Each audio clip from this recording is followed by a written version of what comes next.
satu gunung yang diciptakan Allah secara misterius dan konon merupakan gunung yang tersembunyi.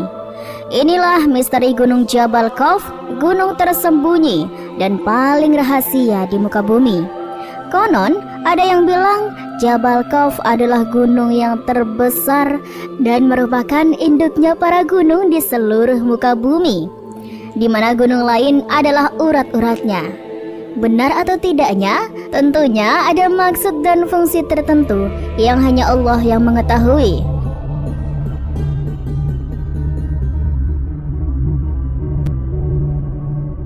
Gunung Jabal Khawf diciptakan tersembunyi dan misterius.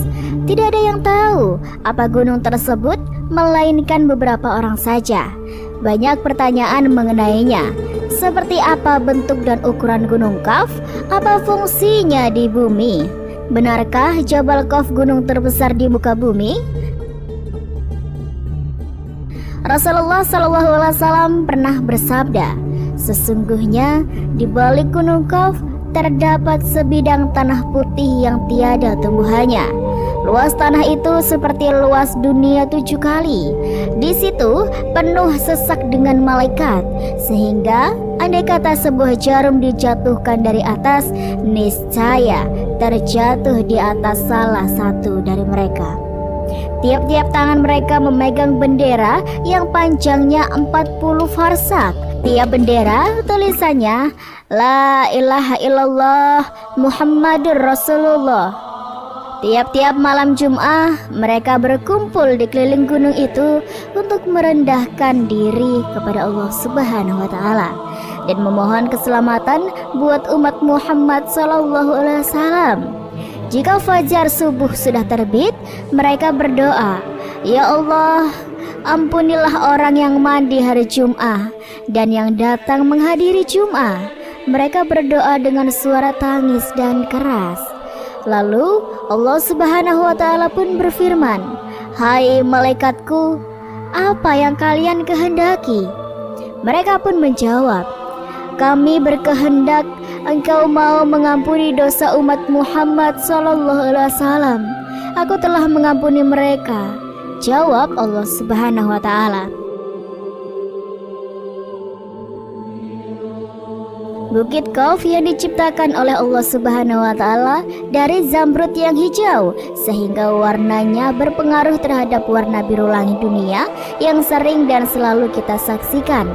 Adalah bukit yang mengelilingi kesegenap penjuru pada umat bumi, agar bumi tidak bergerak bergoncangan, dan ia dijaga oleh satu malaikat yang besar, kekar, dan kuat.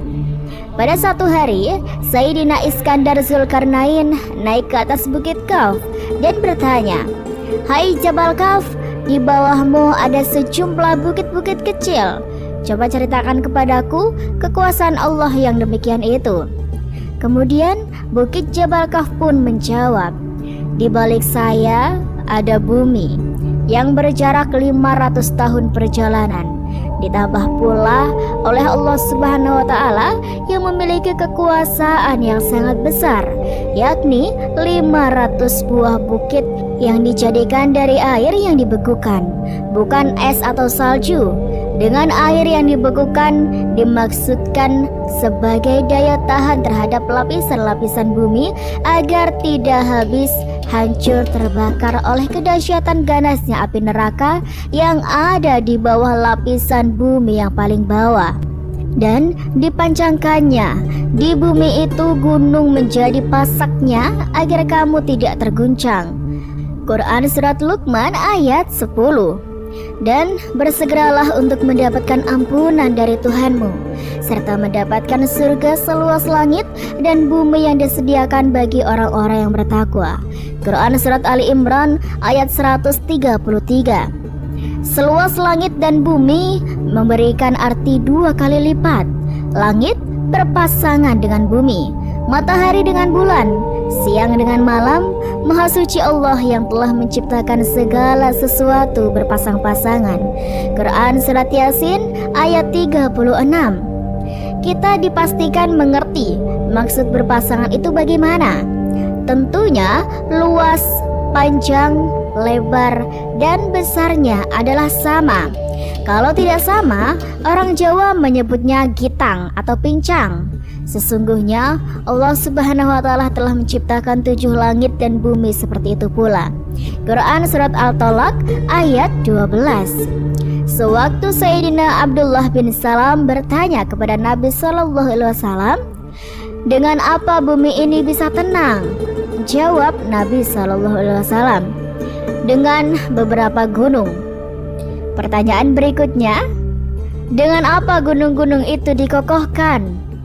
Kemudian Nabi SAW pun menjawabnya, dengan gunung Qaf yang dibuat dari zamrud hijau dan birunya langit.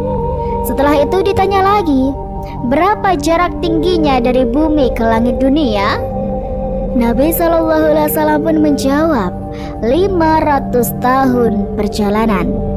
Pertanyaan selanjutnya tentang jarak antara perjalanan kiri dan kanannya, utara selatan dari titik tengah. Nabi Muhammad SAW pun kembali menjawabnya, 200 tahun perjalanan. Dan ketika ditanyakan tentang penghuni bumi yang berlapis 7 itu, Nabi SAW pun menjawab, penghuni lapisan ke-7 adalah para malaikat, penghuni lapisan ke-6 adalah iblis beserta bala tentaranya, penghuni lapisan ke-5 adalah setan, penghuni lapisan ke-4 adalah ular, penghuni lapisan ke-3 adalah kalajengking, penghuni lapisan kedua adalah jin, dan penghuni lapisan pertama adalah manusia. Allah Subhanahu wa Ta'ala berfirman, dan di bumi terdapat bagian-bagian yang mendampingi. Quran Surat Al-Ra'd ayat 4. Gunung Jabal Qaf menurut Syekh Muhammad Nazim Adil Al-Hakani, Gunung Qaf adalah sebuah gunung yang dikelilingi beberapa buah lembah dan bukit. Gunung ini terletak di antara daerah Yordania dan Arab Saudi. Ada juga yang mengatakan Gunung Qaf terletak di daerah daratan Yaman. Dan ada juga yang mengatakan Gunung Qaf berada di sebuah Persia, dekat tembok Ya'juj dan Ma'juj. Gunung Qaf merupakan daerah yang sangat luas. Di sanalah hidup para waliullah dari golongan rijalul ghaib atau laki-laki ghaib berjumlah sekitar 70 orang. Semua penduduk Gunung Qaf adalah para laki-laki soleh dari golongan manusia yang telah menjauhkan diri dari kehidupan duniawi dan memilih hidup untuk beribadah saja.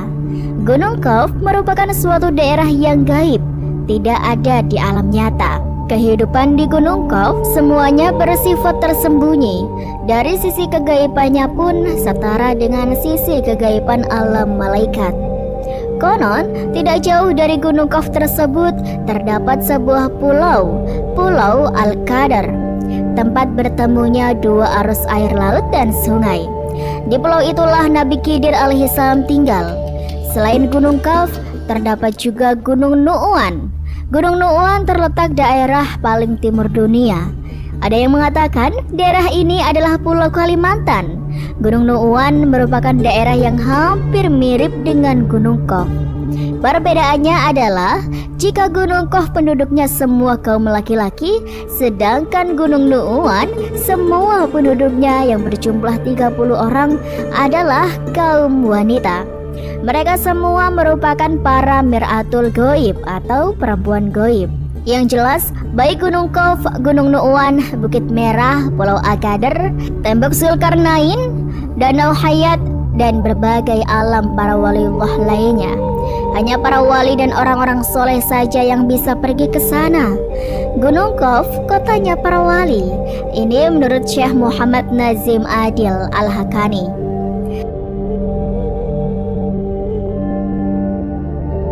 Pada tanggal 27 Rajab tahun ke-11 setelah Nabi Muhammad SAW diangkat menjadi Rasul, yang berarti beliau telah berusia 51 tahun. Beliau dipanggil Allah Subhanahu wa Ta'ala untuk menghadap di hari ba'anya dengan Isra Mi'raj sebagai wahana yang menyampaikan maksud tersebut. Padahal perjuangan Islam di kala itu menghadapi ujian yang maha berat, gangguan dan hinaan semakin hebat. Dengan demikian, peristiwa Isra dan Mi'raj itu dimaksudkan untuk menambah kekuatan iman dan keyakinan beliau sebagai Rasul yang diutus Allah ke tengah-tengah manusia untuk menyampaikan risalahnya. Ketika Rasulullah menjalani Mi'raj, itulah beliau melihat sebuah gunung yang cukup besar. Qaf namanya. Ia berada pada sebuah pedang perak mengkilat yang menghampar. Di belakang gunung itu masih ada 70 gunung yang lain lagi. Dan di belakangnya terhadap suatu kota.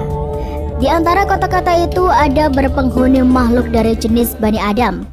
Maka setelah Rasulullah sampai di sana, mereka dengan serta-merta mengucapkan salam seraya memuji atas kemurahan Allah yang telah mempertemukan mereka dengan Rasulullah, serta menyatakan keimanannya pada beliau. Siapakah kalian? Tampaknya kami belum pernah melihat kalian. Begitu sapa Rasulullah di awal perjumpaan. Maka seorang pemimpin mereka tampil ke muka menerangkan jati dirinya. Kami merupakan komunitas kaum Bani Israel yang hidup setelah Nabi Musa alaihissalam diutus Allah subhanahu wa ta'ala. Namun setelah beliau wafat, terjadilah huru-hara dan perpecahan antara Bani Israel, sehingga menimbulkan berbagai bencana yang begitu dahsyat. Pada masa itu tidak kurang dari 43 nabi terbunuh, sehingga masyarakat tidak lagi mengetahui mana yang hak dan mana yang batil. Menyadari terjadinya kerancuan seperti itu, kira-kira 200 orang yang ahli ibadah dan bersikap zuhud tampil untuk membenahi masyarakat. Digelarnya amar ma'ruf dan nahi anil munkar. Namun Bani Israel malah menghabisi mereka. 200 orang itu dibunuh dalam satu hari. Setelah periode tersebut, keadaan masyarakat menjadi lebih runyam lagi. Keonaran muncul di mana-mana dan tampak sudah sulit dipadamkan. Nah, dari sebab tidak mampu kami untuk menanggulangi bencana di skala lini ini, kami berdoa kepada Allah menyelamatkan kami dari bencana yang mengancam keselamatan akidah kami. Dan ketika kami masih berdoa, itulah tiba-tiba hamparan tanah yang berada di hadapan kami terkuak lebar. Kemudian kami terperosok ke dalamnya dan terus terperosok sampai dasar bumi. Kami berada di sana selama 18 bulan. Dan setelah itu kami baru bisa keluar menuju tempat ini. Sebelum semuanya terjadi, Nabi Musa alaihissalam telah berpesan kepada kami bahwa jika saja kami bisa menjumpai Nabi Muhammad SAW yang akan diutus pada akhir zaman, hendaklah kalian sampaikan salamku padanya. Berpesan pula agar engkau mengajari kami mengenai Al-Quran, sholat, puasa, berjumatan, dan hukum-hukum yang lain. Maka pada kesempatan pertemuan ini, mereka pun diajari Rasulullah mengenai apa yang telah diwasiatkan oleh Nabi Musa alaihissalam. Kemudian Rasulullah pun berkeliling melihat kehidupan mereka. Dalam perjalanan inilah beliau melihat banyak keganjilan yang belum pernah dilihatnya selama ini. Mengapa rumah kalian selalu terbuka, siang dan malam tidak pernah kalian tutup? Tanyanya. Kami merupakan suatu komunitas atau kaum yang sangat aman. Tidak pernah terjadi keributan sama sekali, baik mengenai harta ataupun yang lain. Dengan demikian, kami tidak memerlukan penjaga keamanan. Begitu jawaban mereka. Terlihat pula rumah kalian tertata rapi dalam tipe yang sama yang nampak keasriannya. Mengapa? Kejar Rasulullah SAW lagi. Masyarakat di sini, kata mereka, merupakan komunitas satu hati. Duduk pun sama rendah dan berdiri sama tinggi. Berat sama dipikul dan ringan sama dijinjing. Tidak seperti perumahan yang ada di dunia. Kendati dalam tipe yang sama, namun menjadi RSS, rumah sangat semrawut. Tersebab hati mereka yang sangat serakah dan menggandrungi dunia. Mengapa pula masjid kalian begitu jauh dari perumahan? Tanya Rasulullah lagi. tiada lain agar menambah pahala kami, di mana seseorang yang berangkat ke masjid dari tempat yang jauh, pahalanya akan melebihi mereka yang berada di dekat masjid. Itulah tujuan kami, wahai Rasulullah. Tukas mereka kembali. Mengapa jika saja terdapat salah satu anggota keluarga yang mati, mereka selalu dikuburkan di depan rumah? Tanya Rasulullah kembali. Kebijaksanaan itu tiada lain agar kami dalam mengarungi kehidupan dunia ini selalu ingat terhadap maut yang selalu mengintai sewaktu-waktu. Demikian kami akan selalu beramal kebajikan sebagai persiapan apa yang terjadi setelah maut merenggut jiwa kami. Begitu jawaban mereka. Mengapa aku lihat pertanyaan Rasulullah selanjutnya? Kalian tidak pernah tertawa?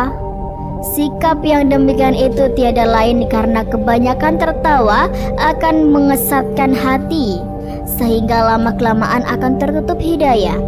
Demikianlah sikap kami, wahai Rasulullah. Tukas mereka kembali. Adakah kalian pernah mengalami sakit? Tanya Rasulullah lebih lanjut. Sakit merupakan penghapus terhadap dosa. Padahal komunitas kami tidak mengenal dosa jika tidak pernah melakukannya. Dengan demikian kami tidak pernah mengalami sakit. Begitu aneh jawaban mereka. Adakah kalian juga bercocok tanam? Rasulullah kembali bertanya. Benar, kami juga bercocok tanam. Namun setelah itu kami menyerahkan saja kepada Allah Subhanahu wa Ta'ala sampai datangnya hari panen. Dan ketika panen itulah kami berkumpul bersama untuk mengambil sebagian kecil panen itu. Kemudian kami berikan saja sisanya yang tertinggal lebih banyak. Jawab mereka mengherankan pula. Adakah kalian memiliki binatang ternak? Tanya Rasulullah. Benar, seluruh binatang ternak kami selalu berada di padang Sahara. Hanya saja jika kami memerlukan 1-2 kami langsung mengambil seperlunya. Kemudian sebagian besar yang lain kami tinggalkan begitu saja di sana. Jawab mereka tambah aneh pula. Aku lihat, kata Rasulullah, mengapa wajah-wajah kalian memucat? Tiada lain perubahan warna tersebut karena seluruh masyarakat kami merasa takut sekali atas kematian. Dalam arti bukan karena menyintai kehidupan dunia, namun amal-amal kami yang kelak sebagai bekal di akhirat serasa belum cukup untuk menghadapi huru-hara di belantara kiamat nanti. Begitu mereka menguraikan. Adakah sering terjadi kematian di kalangan masyarakat kalian? Tanya Rasulullah kembali. Rata-rata dalam masyarakat kami akan terjadi kematian 1 orang dalam jangka setahun, tidak lebih. Sambung mereka kembali. Setelah dialog ini selesai, Rasulullah SAW pun segera berpamitan untuk meneruskan perjalanannya bersama Jibril. Demikianlah beberapa riwayat mengenai ulasan misteri Gunung Jabal Qaf yang pernah digambarkan diceritakan Rasulullah dan juga dari sumber lainnya. Dan sobat, sampai saat ini dunia barat belum bisa menemukannya dengan teknologi karena hijab gunung itu tertutupi dari mata orang-orang kafir. Semoga hal ini menambah keimanan kita ya sobat. Wallahu a'lam bishawab. Dan itulah kisah yang bisa Rizky sampaikan. Semoga kisah ini bermanfaat dan bisa menjadi pembelajaran bagi kita semuanya. Terima kasih buat teman-teman semuanya yang sudah nonton dan dukung channel ini. Rizky doakan semoga kalian sehat terus, lancar terus rezekinya, dan dimanapun kalian berada, semoga selalu dalam lindungan Allah Subhanahu wa Ta'ala.